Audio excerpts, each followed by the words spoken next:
Oh yeah! Oh yeah!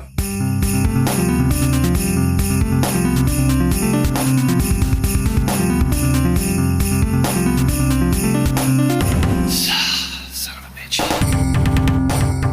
I got home from work after a very stressful day. I didn't have time to eat. I had to put my chicken in a boiling pot of water. That's how we do it now. That just means you're gonna have a nice tender chicken once you're done recording. Oh, nice, hey. moist, not dried out like you have trouble with in other methods of cooking. Dude, let me tell you, man, sous vide is the truth. It's the new hotness. We'll get to this, but you and Trevor came down to Eugene, played Smash Bros. We cooked some dankety dinners. It's pretty nice. He brought his little Anova circulator, and we just boiled up some fucking food, dude. Set it and try not to forget it. I did yesterday. Actually, the chicken turned out great, but I fucking burnt the taters. I did the taters that we did, but I cut them thin, and I baked them for 20 minutes. And I think I just baked them a few minutes too long. Right. If you cut them thinner, then yeah. So I'll get it right next time. So tonight, Sarah's doing some curry chicken, so I prepped that and threw that in, and she's curry with cauliflower. It's going to be weird. I don't like vegetables. Yeah. Is cauliflower a vegetable? Yes, and it's fine. Cauliflower's great. Cauliflower is also kind of farty. It's like broccoli, but white. Cauliflower is really versatile. You can do like mashed cauliflower instead of mashed potatoes, less starchy. You can also do cauliflower rice as a substitute for rice for also a little bit less carbs. One time I did banana pancakes.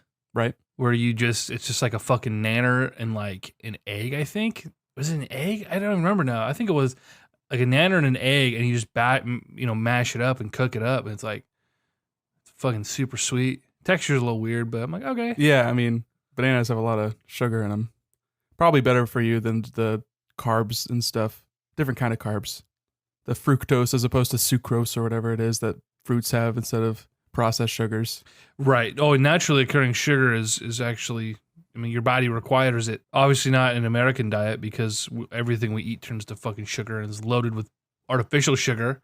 But yeah, you fucking banana in the morning ain't gonna kill you, you know? You'll be fine. Yeah, you're fine. You're just eating one banana pancake though? Come on. I'm eating like 6 bananas at a time. You know, it's ridiculous. Got Donkey Kong over here. Ah, man. So this is the Constant Crusade podcast. We just fucking rolled into that. The lazy, nonchalant intros have just devolved. Well, it doesn't help that we didn't record last week, so we've completely forgotten how to podcast. Also, I don't know if we've ever been in the swing of things. Like, we recorded pretty much like weekly. We got it done. We did it. For like 20 weeks or something. Did we ever have any skills to lose? Like, what was at stake here? I'm talking personally. You're always gung-ho and got the energy, you got the power, you got the hosting skills, and I'm just sitting here mumbling like an idiot. You make me sound good. I didn't peek on that. Fuck yeah, dude. I think you did something because you like ducked out at the very end of that sustained level. Discord was like, nope. Nope. This Discord has built-in gamer rage functions. So when someone's having a fit on the other end, their boys don't have to listen to them. A heated gamer moment, as it were. Yeah. Anyway, Constant Crusade podcast. We're here. We're talking video games, retro video games on the rare occasion. I am EJ Olson. This is Nick Durheim. Nick, tell them where they can find us so we can get that out of the way and start talking shit. You can find our Twitter at console_crusade. You can follow EJ at EJGoal. You can follow me at Crash Till Death. You can email us at feedback@consolecrusade.com. It's our website. We got a website. It's got all of our feed. It's got our episodes. You can go back and listen to episode 1 that we posted 2 years ago or whatever. We've been doing this for 2 years, my guy. Think about that. 2 years, man. When we started this, we were just a couple of chuckleheads. You had pizza in the basement. Yeah, young, dumb, and full of yum. Yeah. Interesting the way things have gone, my friend. And here we are on the cusp of episode 50. What is this, 46? This is 46? Yeah. 46, okay. We're not going to hit 50 by the new year. Guys, forgive us. We broke our streak of consecutive episodes because it's the holidays and things are crazy and lazy. And so I don't know. I'm not going to commit to recording every week through the new year. We might not, but we will be back guaranteed regular Wednesdays again at the start of the year. Yeah, if y'all are lucky, you might get an episode next week. Maybe we can drag Andrew Chavez back and we can talk about what games we're stoked for next year. That's been something we've been kind of kicking around. Oh, absolutely. That just depends on schedules and everyone's got to move around. They got stuff juggling for the holidays, so it can be really tricky. I am back from the 20th Thursday until I'll probably go back to Eugene on the 30th. So I'll be back for 10 days. Yeah, and I'll be off for a couple weeks, but as we've noticed in the past, it's very hard for us to actually get a recording done and out in person. It's the rare occasion. I feel like if it was just you and I, like if it was just you that had come to Eugene, we would have probably done it because it's easier to get 2 mics and 2 people to sit down in the living room or the office or whatever. But when you have, it's always, when we're together, there's always a third or fourth person, and that is really hard to make happen. Right. And since we're just hanging out and a podcast is how we hang out distantly, if we're just hanging out in person, we'd either just like play a video game or eat some food or cook some food to eat later. Yeah, exactly. Nap on the couch while we watch the 4th movie of the day. Yeah, if we had better microphones, we could just mic the room and just hang out, and that could be the podcast. As awful as that would be. There was a ubery goobery spider on my desk. Boy, why are you here? Relocate the boy. He's doing you a service by keeping flies and small bugs. He's out a of weird your little room. little white bugger. He's not like a cool guy who does cool things, I don't think. Well, I'm sorry for your your problem. Check it out. Stick to your guns, dude. Stick to these guns, you little spidery bastard. Oh! Oh, he's so goopy. Oh, you popped them? Ah. Oh, I do not approve of this spider violence. Speaking of spider violence, before we get onto the topic of the day, which will be Game Awards and wrapping up what all got announced there and who won the predictions, I was going to ask you if you'd played the second Spider-Man DLC and if you were ready for the next one that's coming out on the 21st. I played a few missions, but just didn't have as much time, with Smash Bros. and whatnot. So, yeah, I got to get to it because I really want to play the third one and see how that first arc wraps up. Because I heard that the second installment does not answer any questions from the first, which is super disappointing, which is kind of why I kind of lost motivation. Because I just want to see how that story wraps up and how those characters come together. And if it does come together with Black Cat and maybe get a little more Miles Morales. Honestly, if the third one doesn't really follow through with what the first one set up, that's really going to taint the experience in general. I feel like just from your reaction, you were excited, but you're excited looking forward. But now if it doesn't wrap up, it's going to be like, well, they asked so many questions that they didn't have answers for, and now I'm just mad. Yeah, thanks, JJ. Thanks a lot. Oh, don't get me started on Star Wars, man. I just watched Star Wars. I saw you tweet about that earlier. You know, when I first saw the movie, I came out of it being no. I really enjoyed it. Buckle up, everybody. I enjoyed the experience much more than I did The Force Awakens. Force Awakens was a real slog. I had to convince myself that I liked it. And I liked It was a riskier movie. It was very risky. And like, there's an argument to be made if you think it was good because it was risky. I don't think that's true at all. A lot of shit takes risks, and a lot of shit fails because they took risks. You don't get brownie points, Nick, for fucking taking a risk. You know what I mean? You could jump off a fucking bridge and hope you don't die, but what a dumb risk. That was a bad risk. Sometimes it's easier to play it safe and just stay on the bridge. So anyway, I'm not talking Star Wars. Game Awards and Smash Bros. That's what we're talking today.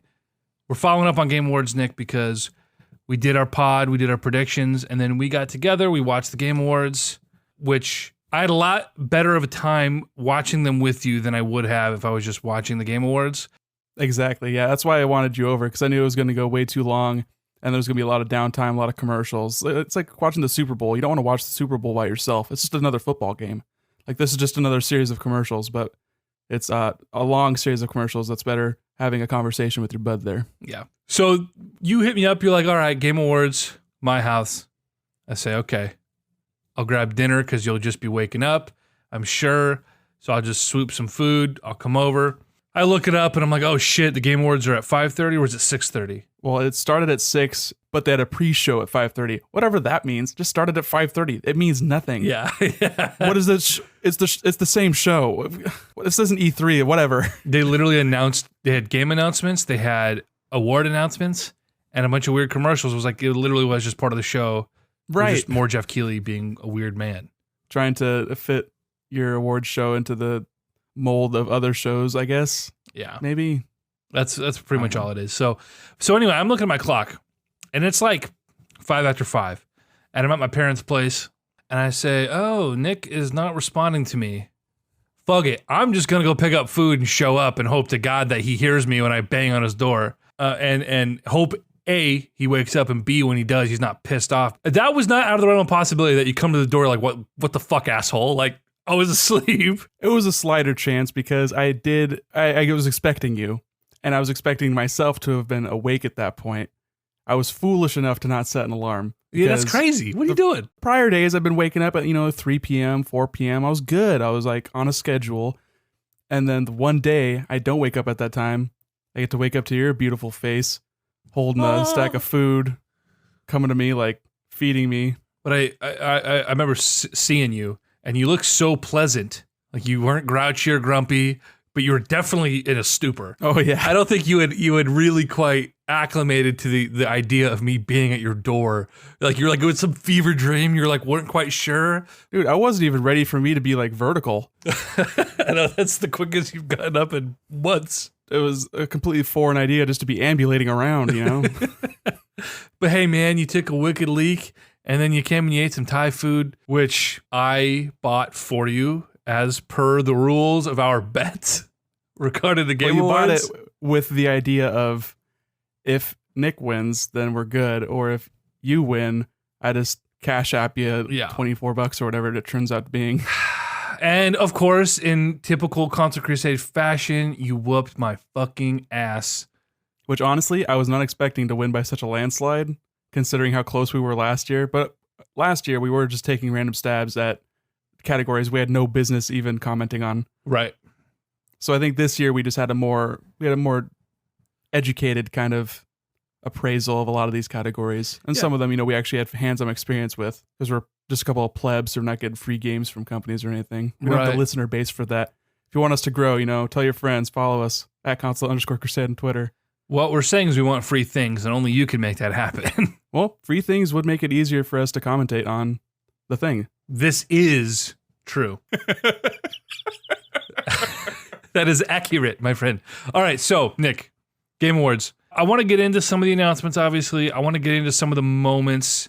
I think this year featured the least cringe, right? There was only one moment that I'm like really glad I wasn't in the room for. I was on the toilet for that one, thank goodness. What are you talking about the musical performance or no the furry dude? He's like, "Hi, mom." Oh, okay, yeah, Sonic Fox. Yeah, he's a kook. Hey, mom, I made it. I said, "Aren't you proud of me, mom?" This fucking furry up on stage, getting this weird accolade for video games. Good for him, man. He's proud of what he is, what he's into. I saw a lot of angry people, not really super angry, but just the kind of angry people on Twitter that are talking about like, oh man, yeah, he was being really exclusionary by saying that he's a gay black furry and he's everything that Republicans hate.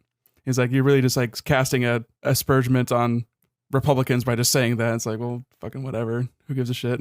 Republicans themselves don't have to be shitheads. A lot of them are just ignorant. Politics for our generation really comes down to social issues. And I feel like 9 times out of 10, it's like Republicans are just wrong about social things. I think conservatives have a lot right in a lot of other ways, which is why I probably identify as much closer to middle than left. But politics is social issues. Yeah, and it's just a bunch of fake terms to try and categorize people because humans like to have things in nice little genres, nice little categories, neat little boxes that you can file away.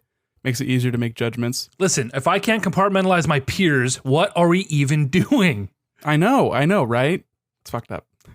Yeah. So that was the only moment of the Game Awards that really, I watched that video later and it was like, I was skipping through 15 seconds at a time because I was like, bro.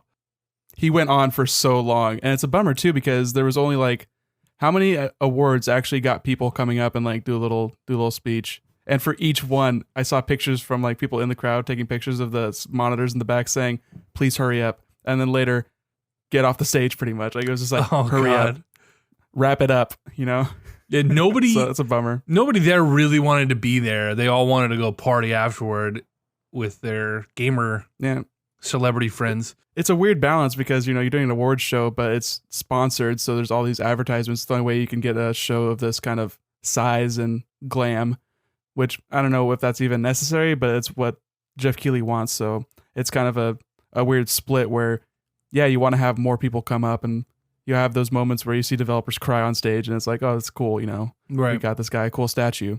But then we have to show this ad for some Destiny expansion or whatever. It's like, it's very weird. It's never going to be like the Oscars if you keep showing ads, which I don't know if we even want something like the Oscars because I've never watched the Oscars. That's not something that interests me.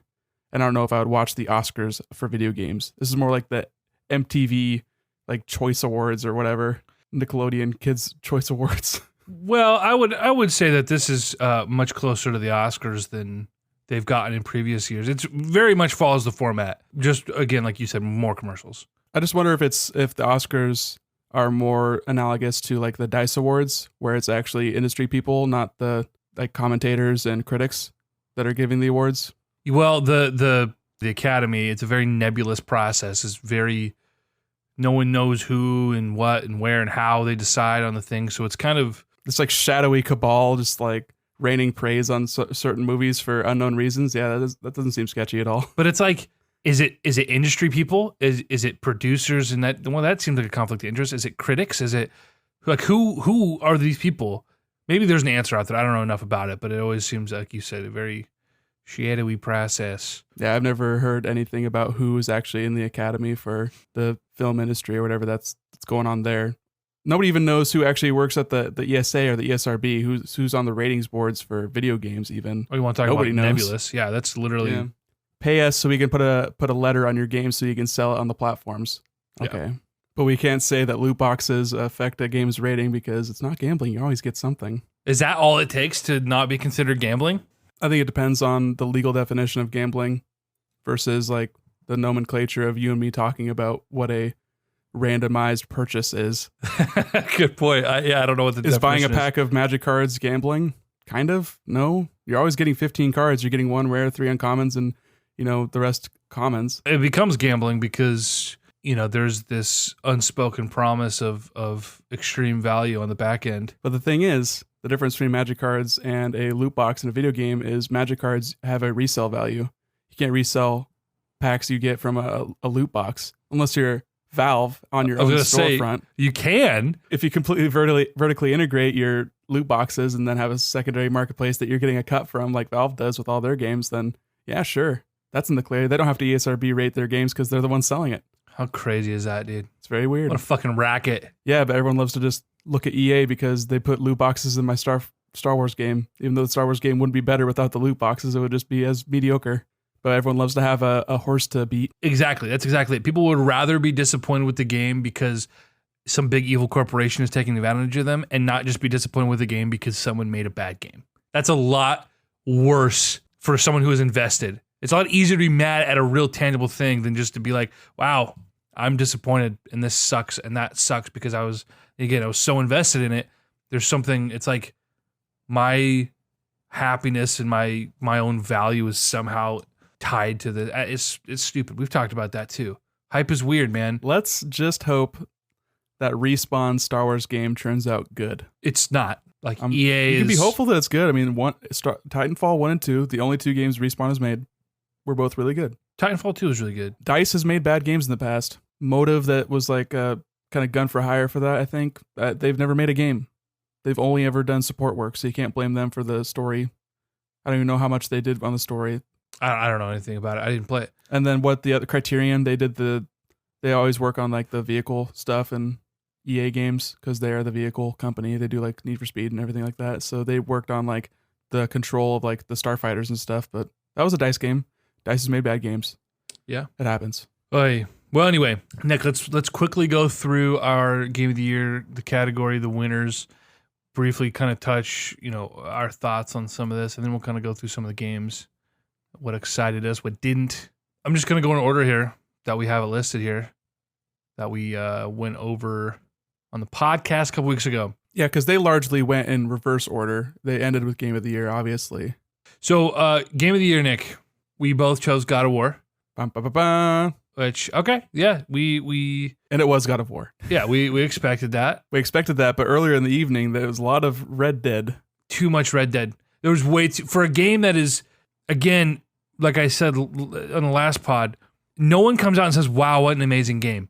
It is just loads of people reluctantly trying to convince themselves that something they were so invested in for 8 years, right?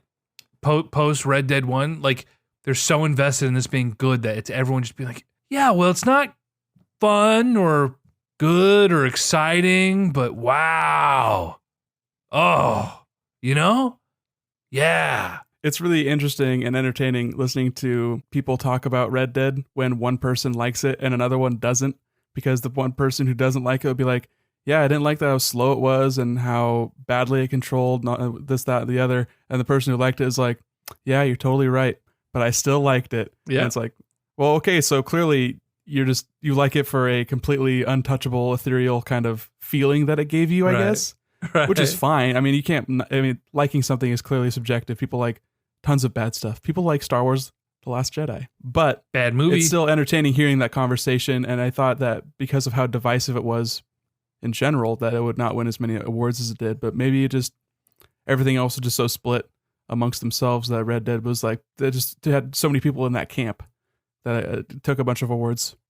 It comes down to, I think, recency bias. How many awards did it win? It had the best performance, which is like another thing. Like, since neither of us really played it, we didn't experience so much of that performance. We can't really speak about whether or not that we would think that it was better than So it won Chris 4. Judge as Kratos or Yuri Lowenthal as Spider-Man. Yeah, it got best music. It got best. We got best music. Do we even put that on here? Yeah, I think I got best soundtrack or music. Did I get best sound design too? It won sound design, soundtrack, narrative, and performance.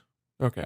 That's recency bias, man. I can't believe that it took home some of those awards, especially over the competition. Like that's crazy to me. And like we both agreed on, I don't think Spider-Man got a single award. I chose it for action adventure, and I also gave it to Yuri for best performance. But outside of that, it which is a bummer, man. At the end of the day, they also sold the most copies, made the most money, and are going into their sequel with a pocket full of cash, doing whatever the fuck they want to do. Actually, it didn't sell the most copies because Red Dead, I believe, has outsold Spider-Man. Has it really? As the year goes, I think that Call of Duty has the most sales, followed by Red Dead, and then followed by, I think Far Cry 5 has sold more also. Then Spider-Man? Part of this is also, the multi-plat titles, will probably inevitably sell more, but I think even the PS4 exclusive like sales list, I don't think Spider-Man's at the top. It's like second or third. Oh God, Uncharted 4, Horizon, God of War. Oh, if you're looking at lifetime sales, then Uncharted sold the best on the console. They had a bundle for it that pushed quite a few. So I think Uncharted's like 20 million sales. I don't know if they actually give out numbers for their worldwide 8.7. It's just like NPD. 8.7, but this is probably only physical sales, right? Depends. Actually, I don't know. 8.7. Horizon was 7.6. I'm shocked Spider-Man only sold 3.3. That shocks when me.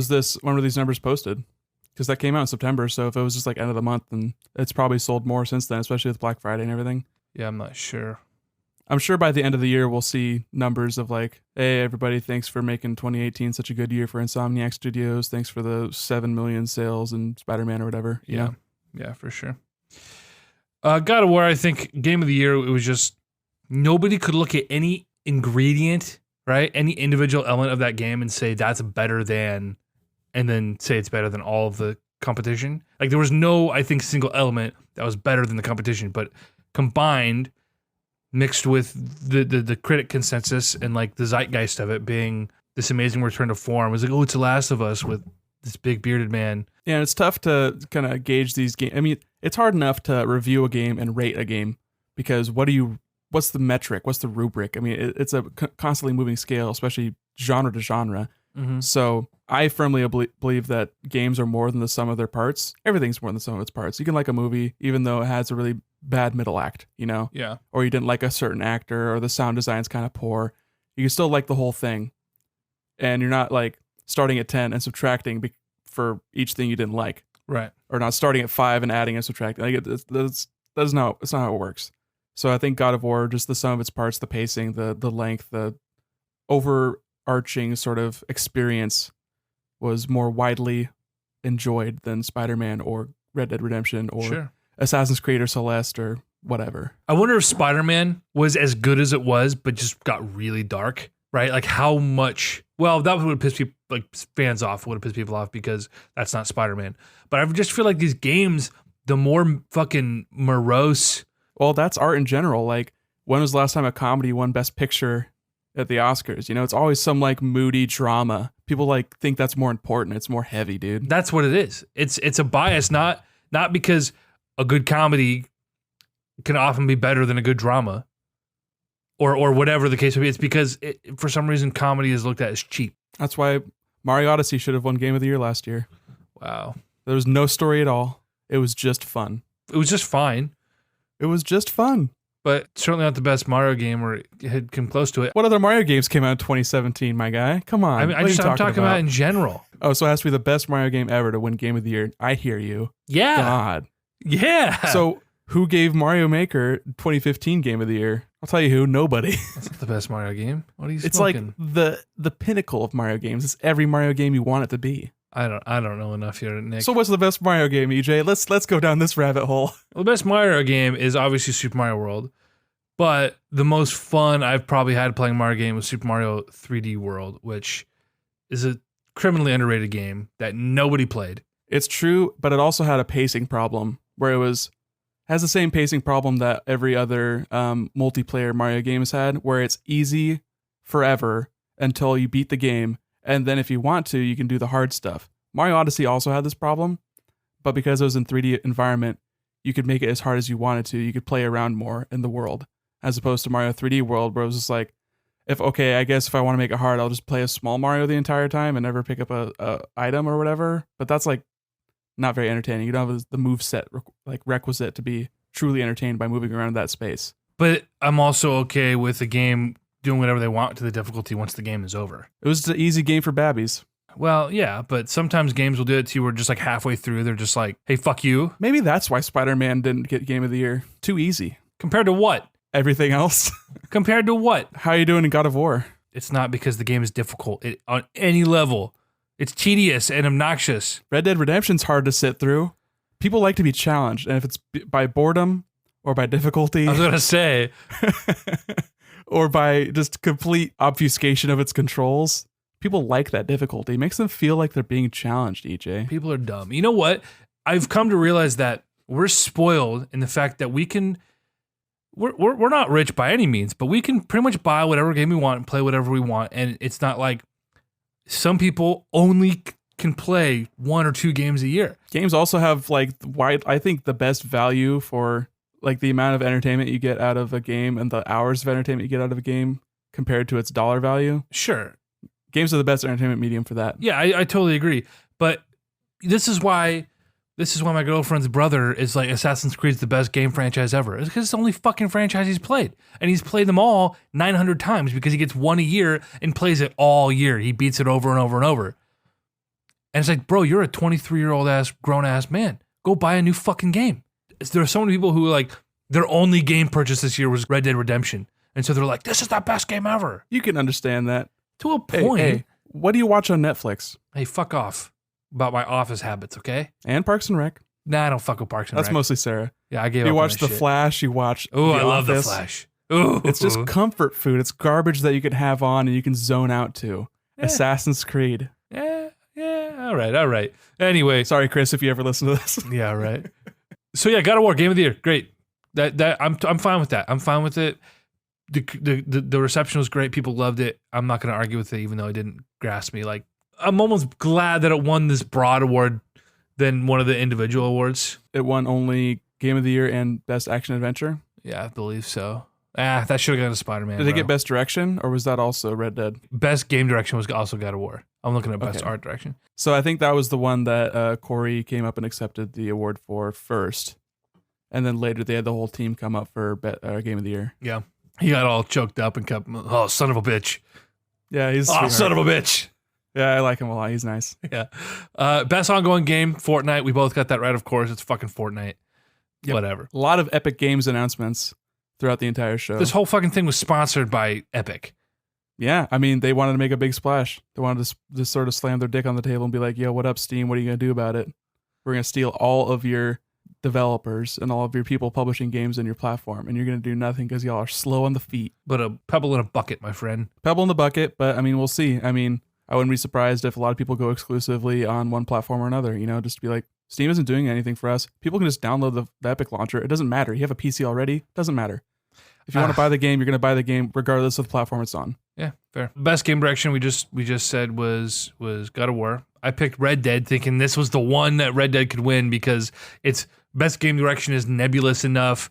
And Red Dead was not good in a lot of ways. So it's like, but it was well directed because the story and the look at how beautiful it is. And I just believed in that one shot, that one take.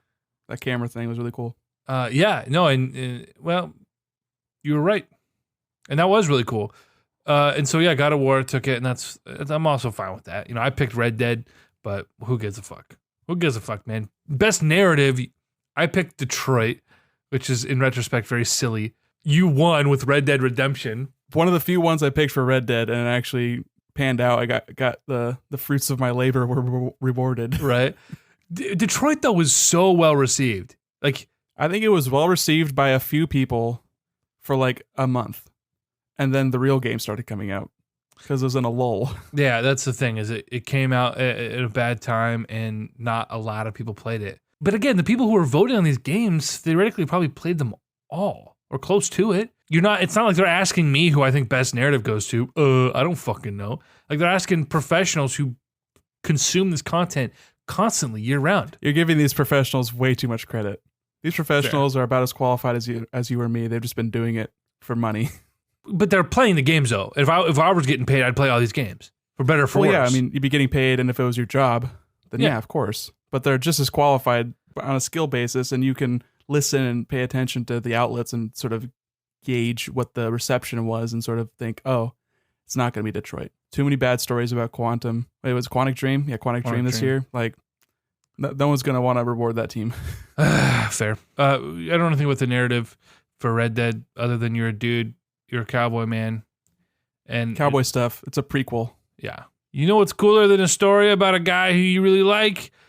A story that happens before the guy, but not about the guy that you really liked. Are you telling me that you like the Star Wars prequels? But he's there. You like Darth Vader? How about Darth Vader when he was a little kid? Yippee!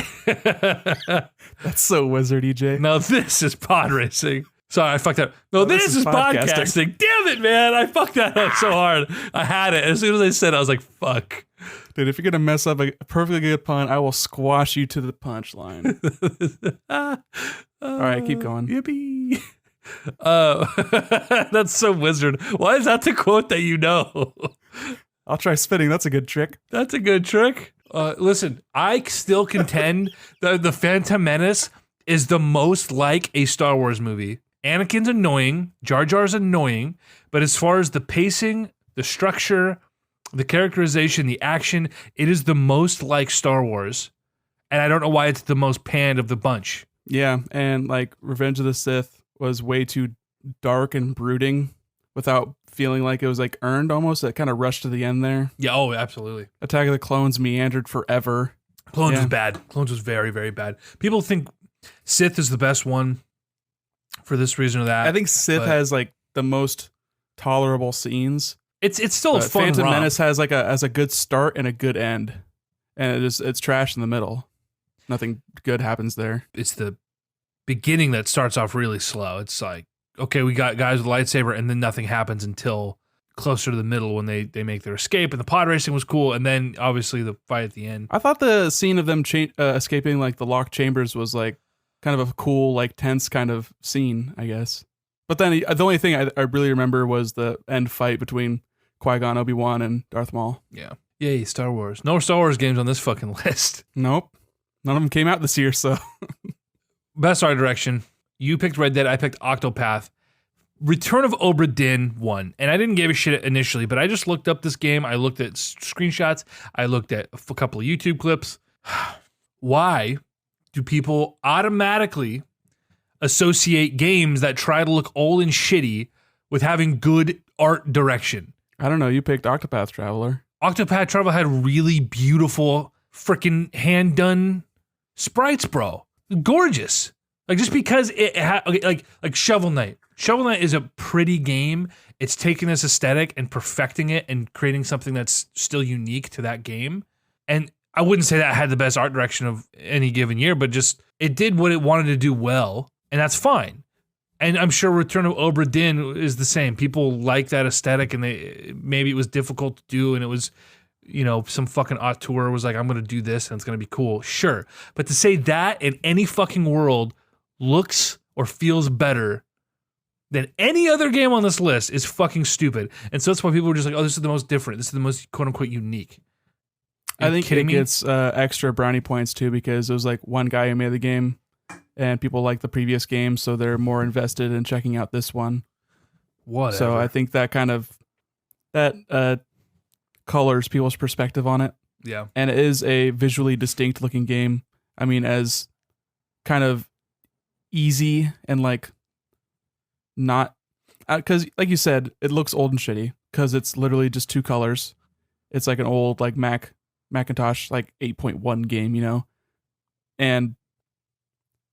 But everything is like rendered. So it's like rendered and then shown in this crappy way.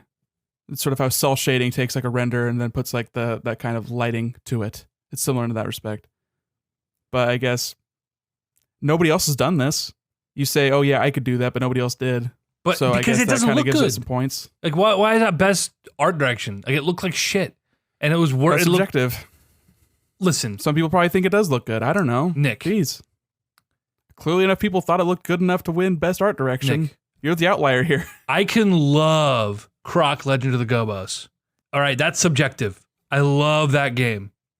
But objectively, it's fucking trash. There's no room for debate. You can't make the argument that Croc is better than Mario 64 or better than Spyro. I don't know. I feel like you probably would. Taste is subjective. You're that obstinate. No.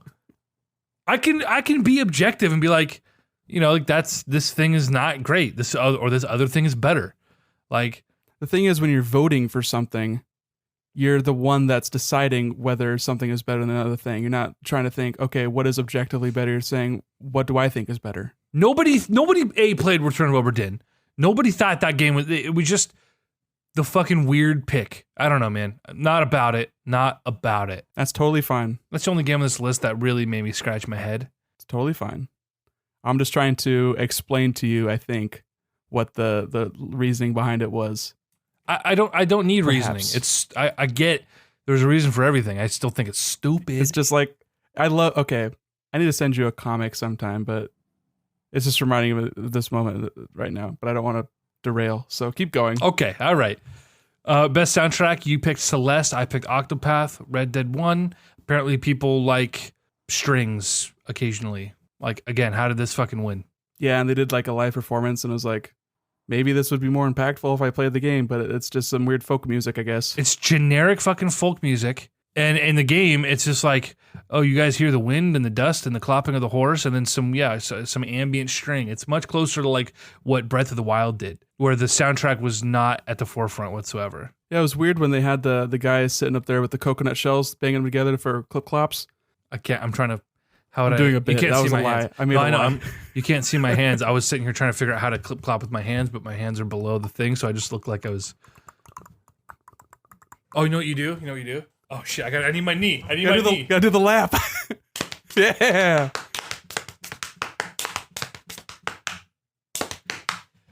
It's like I'm in the game. I just rocked you, bro. I got rocked, bro. Damn, dude. All right. So, okay, soundtrack, fine. Again, who gives a shit? Red Dead again. I was so pissed at this point. Best sound design. We both picked God of War. Because all the crunchies and the cracks and the juicy and the gooey. But Red Dead won again.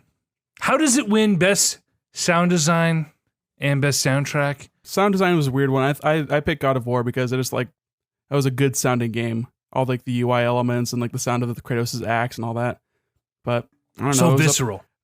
They filled the category with a bunch of just random kind of chaff. Like they had like Call of Duty in there. No one's gonna vote for Call of Duty. Come on. That's true. Best performance, you picked Chris Judge.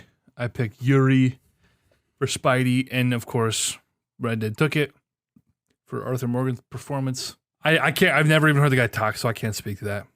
So okay, I'm sure when he accepted the award, and I've also heard him talk in the game. And boy, he sure does sound like a cowboy. That's the guy. There he is.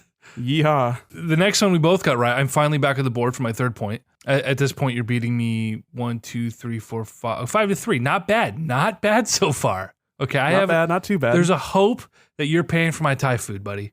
There's a chance. Well, you had no chance if we went in the order that the awards were actually given out. That's true. By the fourth or fifth, it was like, well, good game, buddy. Like, I'm glad we enjoyed that meal together. Yeah, it was a lot of fun. Best indie, Celeste. Cool. Definitely took it home. I would say it's interesting to me that this got so much praise because it seems really like just another indie game.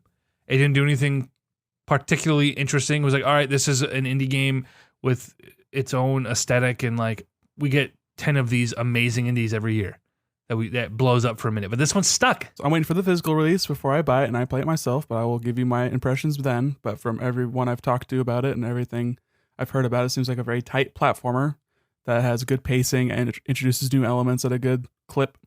And then also on top of it being a good platformer, it also has a good story/message of going through depression and that kind of stuff, which is, good to talk about, good to have that kind of narrative focus, I guess.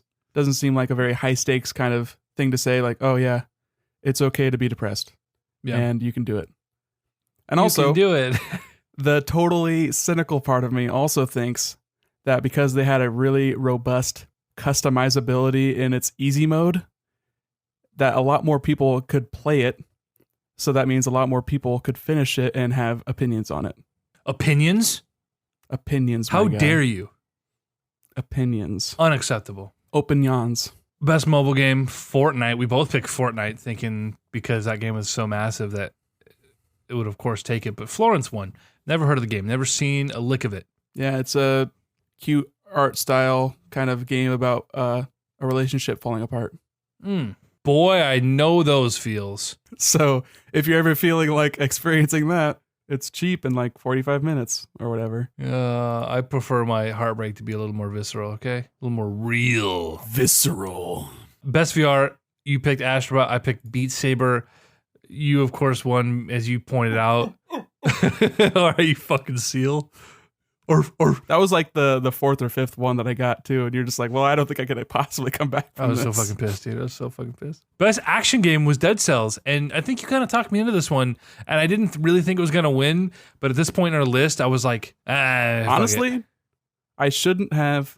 What we should have done is we should have made our picks and then made our explanations, because there were some of these that I literally convinced you to change your mind.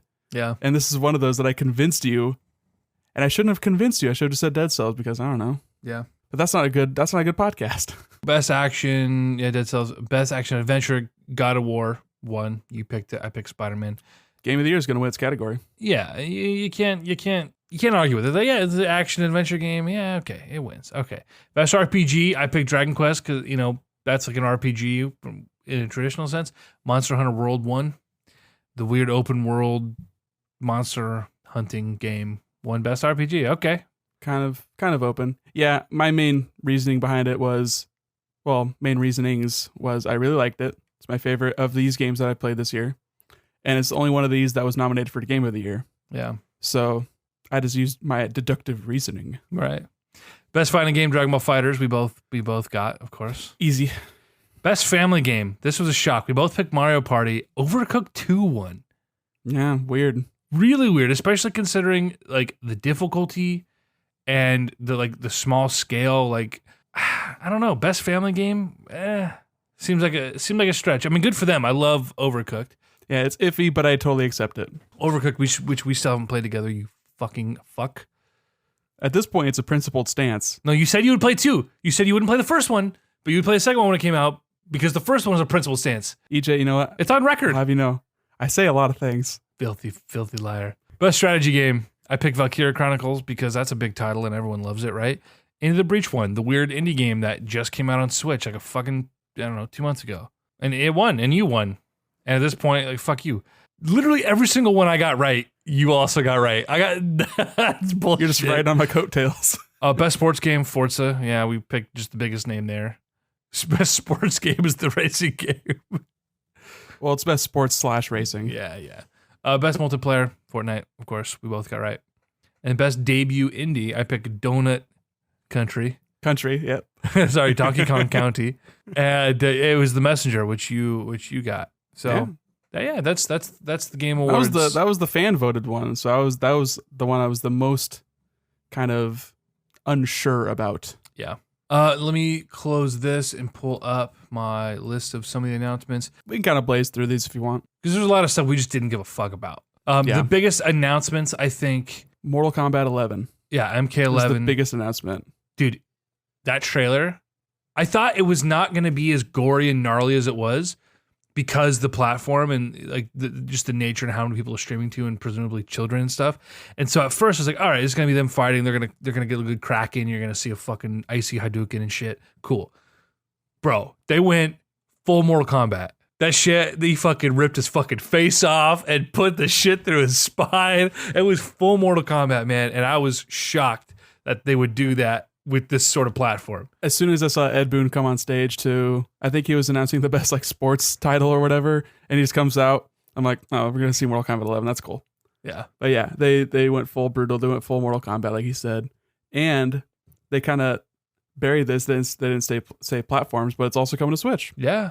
Which makes me wonder about the possibility of a Mortal Kombat character in Smash. Dude, there's so many characters I want before a fucking Mortal Kombat character. You know? It would just be really interesting considering the history of Mortal Kombat on Nintendo platforms. Dude, what if we get a Mortal Kombat character and one of the alternate costumes has green blood? Yeah. Dude, yeah, that'd be good. That'd be you know? sick. Stuff like that. And I'm on Sakurai board seems again. like he appreciates other fighting games, so he obviously really wanted to get Ryu in there. Got Ryu in there. I wouldn't be surprised if we saw like a Tekken character as one of the DLC characters, get like Heihachi That'd be fucking dumb. or something. Come Get on. King, get like get the bear. Nah, that's fucking stupid. Come on. Well, he said that he had Nintendo picked the DLC fighters. Yeah. So True. he was removed from that. But we got another Smash Fighter announcement at the Game Awards, which was interesting to me. We got Joker from Persona 5 announced. That was interesting. Very surprising. I didn't see it coming. Not at And all. I should have because the first, okay, so you watch the trailer from the Game Awards. Yeah. First thing that pops up, you get the red Nintendo, then like the red for Atlas, and you see the Persona logo. But then the bottom left, you see rated E10 and up. And I don't think that's an E10 game. I think that's a T game or an M game Yeah. because there's some sexy stuff going on in that game. So that should have been my first hint. But then it just keeps going. I'm like, oh, we're just getting a Persona 5 like port Port. switch. We're gonna Yeah. get the Persona 5 like complete edition or whatever.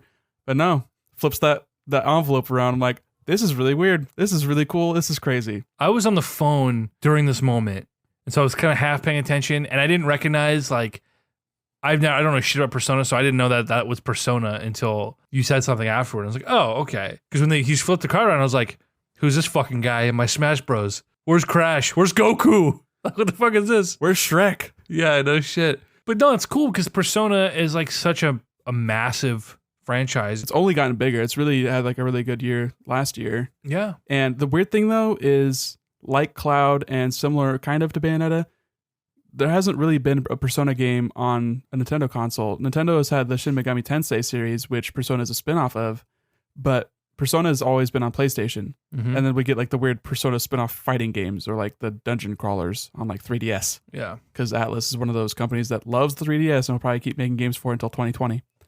Right. But seeing this character from a game, they made no like statement about it coming to Switch. It Like, will though. That's not a guarantee though. I wouldn't be surprised in the slightest if it never does. That would be weird for this character who's in this game that is not on this platform.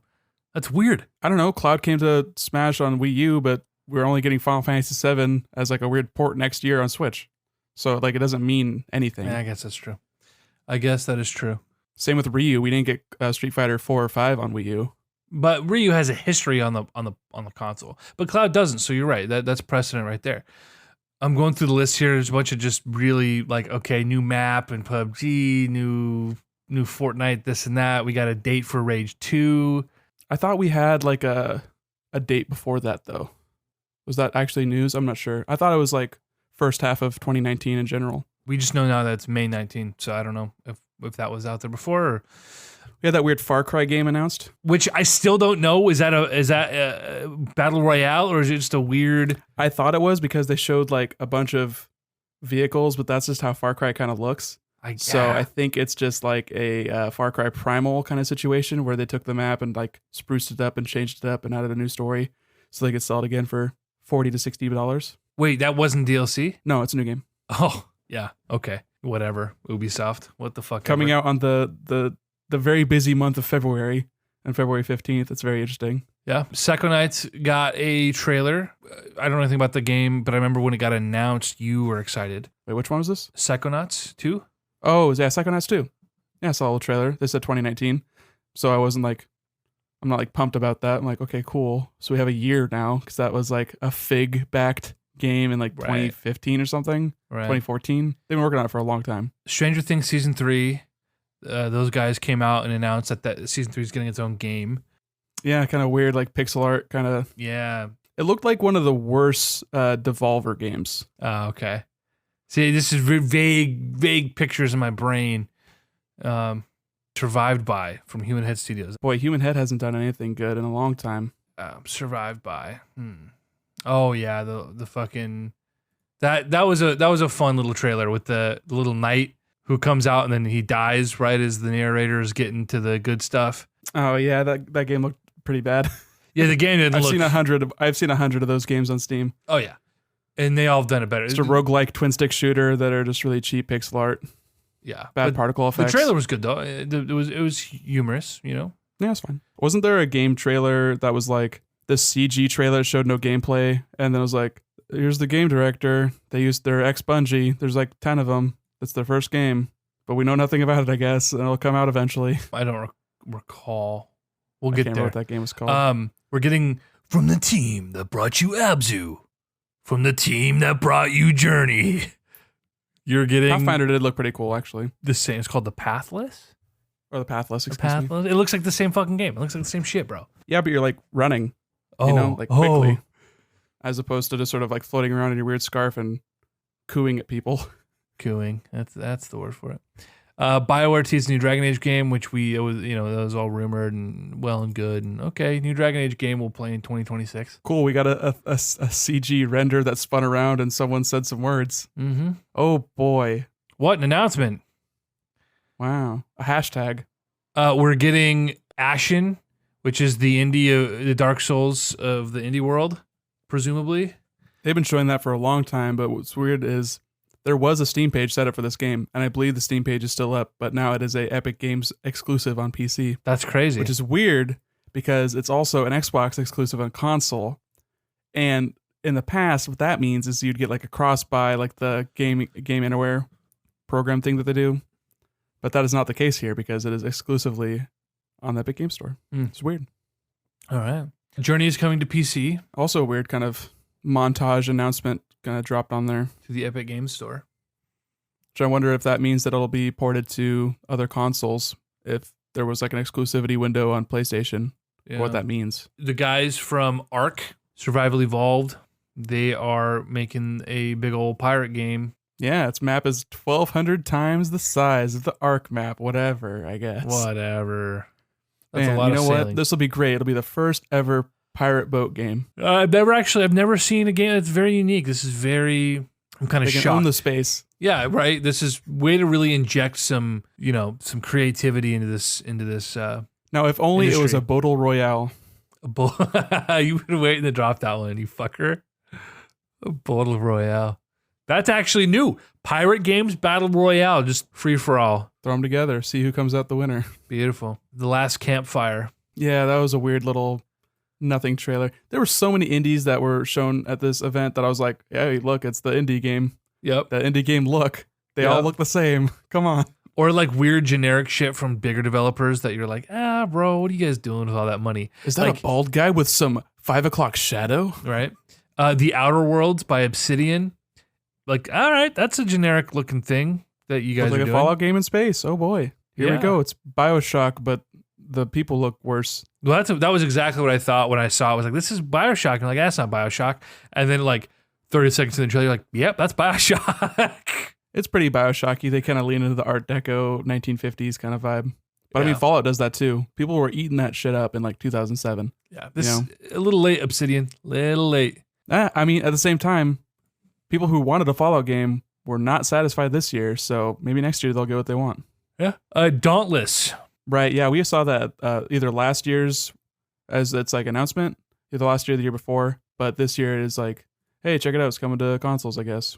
Early access maybe still. Yeah. I don't know. Anthem got a story trailer, and they made this big deal about how we didn't want to just let people hang, and we really wanted to bring him into the world and show that there's, whatever. I don't remember a single thing from this trailer. No, yeah, it's just like people talking about things, and like they're definitely biting the Bungie style of talking about capital letter pronouns. This is the name of the thing that's happening, and these are the names of the enemies that are attacking us, and this is the name of our suits that we're attacking them back with, and with the power of the thing that we're talking about, the thing is going to be different. Anthem. That's great, dude. That's exactly it. You fucking just nailed it.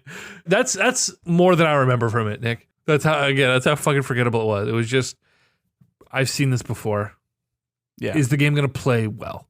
Because Destiny was generic. That's what we saw in like 2013 when Destiny was first announced. Yeah. Like, wow, this is so cool. Shooting dudes in space? We haven't done this since Halo. Well, that's the thing, though. That was, people were like, oh, this is the Halo team. They brought us the best games ever. They're doing their own thing now. This is going to be great. People didn't know better. Cool, like PvE multiplayer. Right. You know? This is before they've been duped by Destiny and Destiny 2 and The Division and, whatever. These types of games. But here we are doing it again with the space shooter. And whatever. We'll see if it's okay. I don't have any hope in that team. Ancestors: The Humankind Odyssey. Really weird looking game. That game continues to look weird and gross and intriguing. Yeah, it's a bad looking game. It is considerably awful considering who it's coming from. Yeah.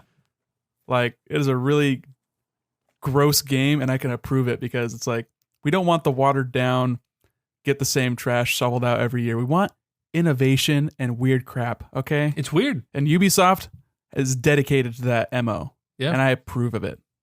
Doesn't mean I'll play it, but I love the sentiment. I'll play it, dude. I'll play it. It's fucking just weird enough that it's like, you pick this game up for you want to be that $10 or $15. monkey man. Dude, it's one of those things where like, it's going to take off. It's just going to be a big Twitch game. It's just going to be weird and bad, but good enough that there's going to be some weird zeitgeist that we're going to want to be a part of because of the weird monkey man. So I am curious. If this is a $60 game, count me out. Like No Man's Sky was one of those games. At least No Man's Sky went on sale pretty quick. And I feel like this game is going to be on sale pretty quick after it comes out, if it comes out at 60. 100%. It better not come out at 60. It'd be ridiculous. It reminds me of Spore mixed with Journey to the West. What's that game? Evo on the Super Nintendo? Where you're like growing organisms and evolving them through the ages until they're like sentient beings. Evo: Search for Eden. There's a game on Steam that's called Evo Land that's like, you start out 8-bit, then you keep playing and it turns 16-bit, then 32-bit. That's a fucking cool concept. But that might just be a reference to Evo, that if that's a real game that you're talking about. Yeah, it's like the Search for Eden or something. Yeah, it's one of the much rarer and expensive titles on Super Nintendo. It's really weird concept. But yeah, you're like, you go through and you're just evolving. It's weird, man. You should check it out. They just get like a limited release in Europe or something. It's like Terranigma, where no one actually likes it, but because it's rare in an RPG, that's like, oh wow, yeah. People like Terranigma. That was the sequel to Illusion of Gaia. Hades. Yeah, another Supergiant game. Out on the Epic Game Store. And it's out. It's out right now. It launched. Early access, which is interesting because they haven't done early access before. But did you ever play Bastion or Transistor? I played Transistor. That's why I said, this is Transistor. You're like, no, it's fucking not, you idiot. And I was like, it is. It's just Transistor, but faster. Well, it's an action Transistor game. If Transistor was an action game. Well, it's Transistor, yeah, if you could use more than one button in Transistor. But it's essentially looks identical. The combat. Yeah, dude, it's like Guacamelee if Guacamelee was like Zelda. Literally, if the gameplay or if everything looks the same, it's just your input is different. Like, how different is it? Completely different. Like, it's different between Mario and Zelda. That's totally different. You're doing completely different things. Exactly. I don't know, man. If you're in this, you're just walking around killing things, and it's this weird faux. Like, I don't know. I don't know. I mean, yeah, it's different, I guess, because it's a roguelite dungeon crawling sort of thing. But it just looks like they're aping their own shit. You can't ape your own thing. That's just your style. Just the way that the character dashes and maneuvers and attacks the enemies. If it ain't broke, don't fix it. Fuck, it's just like that. It's like looks like Transistor. It's like saying Bloodborne is a Dark Souls ripoff. It's made by the same people. Well, I mean, yeah, fair. I'm not saying it's a ripoff. I'm just saying it's like, that looks like something I've seen before. You said aping, and that's got a negative connotation to it. Okay, right? Sorry. What's the difference between ape and bite? Biting is worse. I think. It? But Aping it's very sounds similar. Worse. Yeah, well, yeah, maybe. I'm not sure. I guess it depends on the context. Like if you're saying, dude, stop biting my style. It's more of a, I guess it's more of a casual thing where it's like if you're talking about, oh yes, this person is aping the other person's style. It's like they Biting seems robbed more them. personal, you know. Yeah, you got robbed. Biting seems less harsh, I guess. Aping is like, oh, dude, like that dude aped your style. Like he came and beat you up and took your clothes, and now he's Yeah, maybe aping is a like trying to copy someone's style but doing it poorly, and biting is taking their style whole cloth but like not like saying that they took it.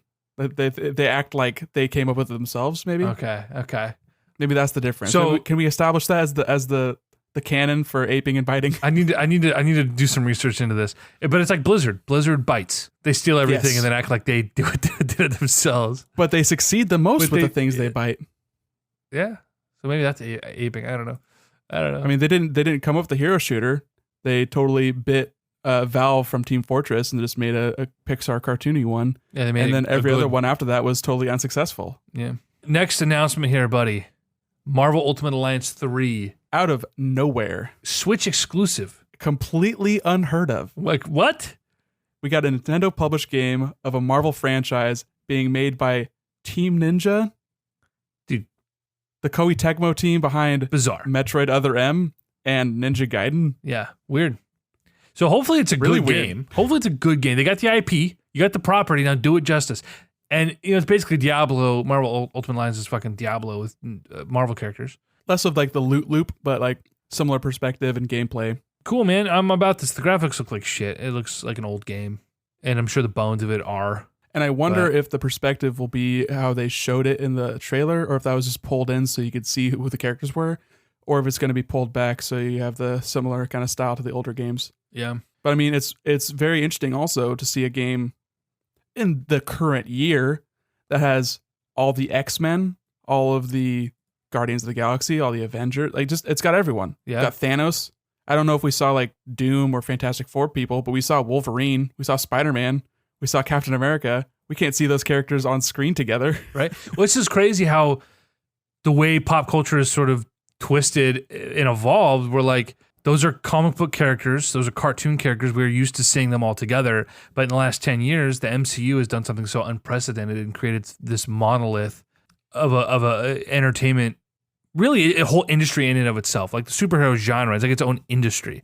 And that's become the norm. And when we think of these comic book characters, I don't think of them as comic book characters first. In most instances, I think of them as like these characters, yes, but they're from the movies. And so it's super weird to be like, why is Wolverine with Captain America? That's not how that works, but it's exactly how it works. Because you're so used to not only the MCU being such a big thing, but the things that are like out of the MCU, like all the Fox properties and the Sony properties. Yeah. Like it was so surprising. I mean, we all knew what was happening. We saw the trailers and everything, but it was still really surprising seeing Spider-Man interact with Captain America. Yeah. In Civil War. Like that was like still a weird, cool moment. Yeah. So I'm hoping that the goodwill carries through past this property and into future properties like Square Enix's Avengers project. Fingers or maybe even crossed. In a few years, like the next wave of MCU movies once they have Fox and we all live under Disney's giant white gloved thumb. Too late. Typhoon Studios debuts Journey to the Savage Planet. We got a weird trailer for that. It looks like Fallout in space. That's what I got from that. I'm not sure what you're talking about. Journey to the Savage Planet, bro. Do I need to link you? You say Fallout in space, and I just think of Outer Worlds. Yeah, this one is like, the trailer is like, there's an alarm going off in the spaceship. They've crash landed, and the camera pops out past the little banana. You made a comment about Diddy Kong or something. And then there's like a little briefcase next to the fucking spaceman unconscious on the ground. Welcome to Alpha Centauri.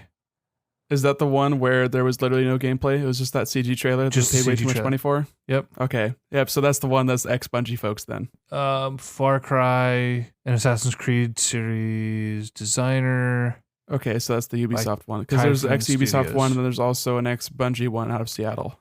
Yeah, I'm not seeing that one. These are probably Canadian folks. Stanley Parable got a hilarious little trailer. Very self-aware. Good on them. That was well paced. I mean, it's hard to do funny right, but they seem to always get it right. Where they were talking about how talking about ripping us off by putting out the same game. Yeah, and saying that they were praised for like best narrative, but they then showed all the game of the year discussions talking about Last of Us. Yeah. And then said, "Oh, well, we'll get a port, and then we can maybe we'll get better discussions next year. And then it's like, oh, I hope Last of Us Part 2 doesn't come out next year. Yeah, right. Yeah, really funny, Very really good. Yeah, Good on him, like you said. And the last thing on here, Among Trees, the survival adventure game. You remember that? Pretty nice aesthetic. It kind of had an Ori vibe, kind of Firewatchy. gosh, what a nothing name. Yeah, you're just in the woods and you're trying to survive by crafting things and growing crops. Is that not talking about like pre-show announcements? Because remember there was one called Sayonara Wild Hearts. Well, that's the last one. Is the fucking Switch? Yeah, the Switch one is Sayonara Wild Hearts. That trailer was crazy. It almost made me want to play it. Yeah, it was super bright. It seems like a weird kind of combination rhythm game and action game. Yeah, I don't know. It looks like an indie game, but doesn't look like every other indie game, which is already a +1 in my book. yeah, it looks pretty, and I like weird little crafty survival like light games. I'm okay with that. So that's pretty much it for major announcements. What were some of your, or what was your favorite moment when it comes to all the weird ancillary stuff? Whether it was performances or whether it was like speeches or Chris Judge dropping the boy on stage. That was really good. That was really That was nice. earned. It just made me more bummed that he didn't win best performance. Yeah, that would have been nice. That would have been really nice. That fucking crazy ass suit he was wearing. Yeah, man, he was looking fly as hell. Yeah. Super stoked just to see him. And he's giant, especially compared to that little kid that was up there with them at Atreus. I gotta tell you, man, this little kid looks like such an old man. The squinty little eyes, the big fucking schnoz. He just looks like, and he looks gummy. Just, I'm a boy. He just used to like push his chin out and like purse his lips. Then he would just look like the dude from Up. He looked like a real fucking Popeye if he did that. That was a good moment for sure. Yeah, that was definitely a good moment. For me, I feel like I don't remember as much from last year, but I felt it was more impactful.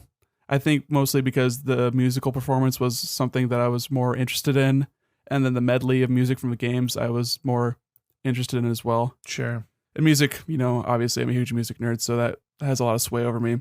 And then I don't know, it seemed like there was a lot less awards actually presented than accepted on stage this year than it was last year. Yeah. I feel like there was maybe like 6 or 7 that actually had people come up and be like, yo, thanks. I'm going to be a person up here for a little bit and be overwhelmed. Yeah. Which is like, cool. That's the kind of stuff I like. That's the human moments that I like, as opposed to a bunch of trailers for games that I like the trailers. I like the presentation for that. I'm into that. Yeah. But a lot of these games I wasn't super excited about that were being shown for the future. So I feel like it was kind of middling both in the appreciation of the industry aspect and then also the what are we looking forward to in 2019 aspect. I think this problem is twofold. One, you need to find a balance between the award ceremony itself and the fucking commercials. It felt like, and it was 3.5 hours long. Yeah, it felt like an 80-20 split. I felt like all I was watching was Jeff Keighley talking about the next announcement and then seeing the next announcement, world premiere. Like, it got old pretty quick. How did we forget this? Crash Team Racing. Oh, I know. I skipped right over it. Yeah, that was rumored, and we're getting it. Cool. Great. And good. Coming to all platforms, but then now there's Yeah, rumor happy of about it being that. delayed on Switch, and who knows? Who knows what happens? Oh, always in flux. Yeah. But yeah, that was probably the thing that I actually look forward to the most for next year. Yeah. Maybe Ultimate Alliance, I'll check that out, but I'm not like traditionally super into those 3/4 view, top-down action kind of games, so Sure. I'll have to wait till reviews maybe, but Crash Team Racing I never got to play. People seem to really like the single-player adventure mode, and they think it's one of the best not Mario Karts. It's the only other good Mario Kart, not Mario Kart. And I think there's absolutely space for another kart racer. We get a Mario Kart game every fucking half decade. Like, yeah, give me more. I'm totally okay with that. Yes. And Mario Kart or kart racers are one of those few multiplayer games that are still really, really fun to play solo. And yeah, we're not going to have probably too much time to talk Smash Bros. We'll do probably an in-depth Smash Bros. Pod before the end of the year. But the thing about Smash Bros. That I found is that it's just, I have zero drive to play that without my friends with me. Right. Almost none. But Mario Kart, I fucking triple start every goddamn level on every speed in that game. It's a lot easier to balance AI in a racing game where your only actions are move forward and turn and then use items. Yeah. That's 3 things that you're balancing pretty much. And the courses themselves make sure they're not broken. But back to what I was saying about how, this problem is sort of twofold, where one is it felt like an 80-20 split. It was all commercials and then just a few moments on stage as an award ceremony. And that they got to fix that. Especially since he's renting this giant space. He's doing this huge video wall and these pyrotechnics and doing live performances of like, there was like 4 or 5 like musical acts if you think about it. Like there was the orchestra playing a medley of music for best soundtrack. You had the medley for the best game. You had that weird musical performance of Devil Trigger from Devil May Cry 5 that I was like, whatever, weird. I'm not into this. But I mean, if you're not into it, then you're not into it. Yeah. But they've got all this like things going on stage, but then half of it you're just cutting to a feed of just a video package. And not even all of them were new videos. They're like, here's a commercial for PlayStation, here's a commercial for Fortnite, here's a commercial for like interspersed, like intermingling with the rest of the announcements and stuff. So I was like, it's really weird. Shouldn't have been 3.5 hours. It needs to be like 2 hours tops. Absolutely. But the other part of this equation here is that they made such a big fucking stink going into it about we're going to have 11 fucking world premieres. Like, give me 3 world premieres, but make them good. Right.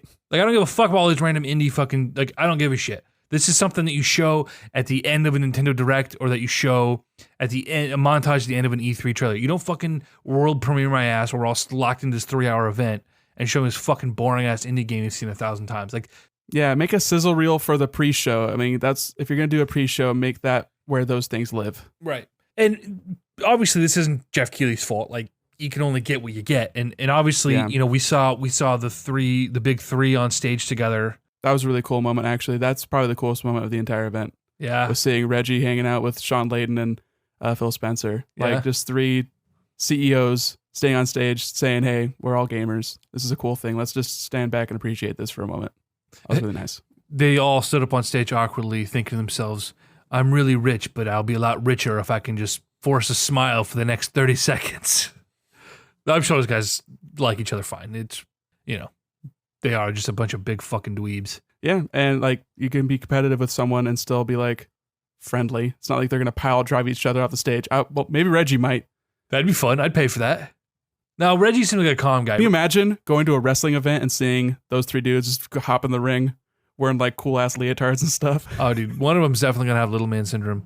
But Reggie seems like the big guy who's like, he's like the gentle giant. He doesn't want any trouble, but as soon as you fuck with him, he just crushes your skull with his big fucking man paws. And Phil Spencer's got a very tricky smile. I feel like he's got something up his sleeve. That wily bastard. Sean Layden would be like the first one to run. Right. Right. He's got a fucking blow dart behind the curtain. Like, he comes stumbling out. What happened? Who's got the blow dart? Like, put that fucking Uncharted shit away, asshole. All right, Looney Tunes from 1930. Jesus. Blow darts? Come on, dude. I was going for the Uncharted thing, okay? Okay, sure. Fuck off. Like I said earlier, the least amount of cringe. It was mostly fine. I feel like the moment, like, it was cool that they got a weird Muppet Man. That was weird, but it was also really weird and bad, but it was also kind of fun. But which one is it? They had to do it to him. Yeah. It could be both. Why can't it be both? I don't know. It can be both. It's both. I don't give a fuck about the musical performances, man. After the Doom performance a couple years ago, we just had this the composer up there on his fucking 7-string, just genting away with that weird awkward drummer langling around from fucking periphery. Hey, yeah. Such a goober on this little kid that's too small for him. But that fucking guy was so excited to be there. He's like, dude, my shit is winning shit. And I'm up here performing this fucking metal song to this crowd. And he was just running around, he was so stoked. And I was stoked. And then so I don't know if I told you, I think I did. When I was at your house, when the furry goes on stage to rant about how he's so generous to people or whatever it was, I went to the shitter. I'm sitting on the toilet and I'm scrolling Twitter, not thinking that I could keep watching. I didn't want to anyway. I left. Strategically planned my bathroom break. You had a really good timing. You missed like all of his speech and then all of Devil Trigger. Yeah. But so I'm on the toilet. My fucking boss calls me. He FaceTimes me. And I normally would never, ever answer the phone while I'm on the toilet, Nick. But the last time I FaceTimed him for something, he was on the toilet and he answered. So I was like, fuck it, I'm going to answer. I'm on the toilet. Embarrassingly enough, though, I was on speaker and his girlfriend was sitting next to him watching the TV, and I'm like, I'm on the shitter, bro. What do you want? So, but he was like, "Are you watching this right now?" And he zooms in on the TV, and it's the fucking the Devil May Cry, the crazy stuff. And I was like, "Oh shit, I gotta go." And I flipped on the last little bit of it, and I was like, "Well, that's weird." And I turned it back off. I was like, "That was weird." Then I came back out, and you're like, I think I said, "Oh, that was weird," and we continued on with our life. I'm sure someone who is excited about that game franchise and that song in particular was like tickled by that, but since I have no sort of attachment to it at all, that it was really nothing to me. Dude, give me that Doom Eternal next year, bro. Game Awards. Let's do it. Yeah, man. Hopefully that comes out next year. Fingers crossed. Fingers crossed. That's the Game Awards. You know, it wasn't super comprehensive, but we watched it. We had a good time. Can we get a tally of how many I got right and how many you got right, real quick? Yeah, I can fucking do that for you. Thanks, man. I can fucking do that for you. I just want to bask in my glory, my so rarely lived glory. You know. Hey, man, get what you give, bro. All right. 1, 2, 3, 4, 5, 6, 7, 8, 9, 10, 11, 12, 13, 14 to 1, 2, 3, 4, 5, 6, 7. You doubled me up, you son of a bitch. You fucked me up good. That's what they call in sports a slam dunk. You sports bat-balled me. I sure did. You bamboozled my body. I got more field goals than you. My field goal percentage was through the roof. It was with maximum. Well, no, because you missed a lot, but not as much as you. This is hyperbole. Oh my goodness. Well, we'll come back next week or the week after, sometime in the next couple weeks while I'm back. We're gonna play more Smash Bros. Together. That is a given. Inevitable. I've got a lot of thoughts about that game, but I need to spend more time with it. Anyway, Constant Crusade, dude. Chow me out of here. Bippity boppity boo. Why do you do that? That's not better than Ka-chow. Bippity boppity boo is weird. Ka-chow's not any better. No, it's not, but it became a thing, and now it's a bit. Where I'm like, Ka-chow me out of here. You're like, fuck you.